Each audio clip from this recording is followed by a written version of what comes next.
2019లో దేవుడు మీరు ఇచ్చిన చారిత్రక తీర్పు తర్వాత మేనిఫెస్టోలో ఇచ్చిన ప్రతి వాగ్దానాన్ని మేనిఫెస్టోను ఒక బైబిల్గా, ఒక ఖురాన్గా, ఒక భగవద్గీతగా భావిస్తూ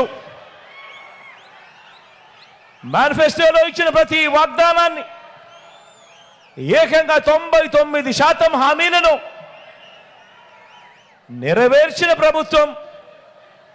నెరవేర్చిన తర్వాత మళ్ళీ ప్రజల ముందుకు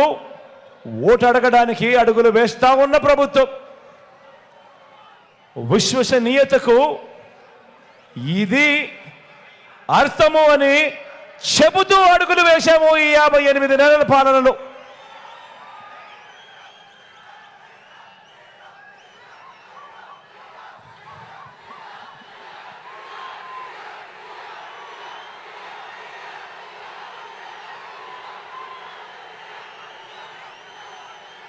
ఐదేళ్ళు మన ప్రభుత్వం మంచి పాలన అందించిన తర్వాత ఇవాళ మళ్ళీ మీ ముందు నిలబడి ఇంత మంచి చేశాము అని సగర్వంగా, సవినయంగా చెప్పగలుగుతున్నందుకు నిజంగా చాలా సంతోషంగా ఉంది అని ఈ సందర్భంగా చెప్తా ఉన్నా. ఇవాళ ఏ రాష్ట్రంలో, ఏ గ్రామంలో అయినా, ఇవాళ ఈ రాష్ట్రంలో